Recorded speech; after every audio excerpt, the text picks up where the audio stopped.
Opo, Tita Marites. Ano po yon? May napansin ka ba sa akin? Pansin ko lang, nag-road trip kayo ng anak ko nang walang chaperon.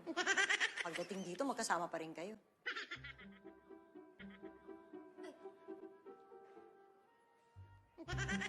Ligawan mo ba yung anak ko? Ay, hindi pa. Hindi pa?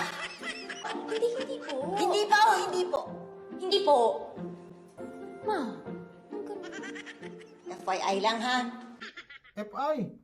Wala po akong FI, tita eh. Pero kung kabayo, meron. Malakas pa yon sa FI. Old school. Special tong anak ko.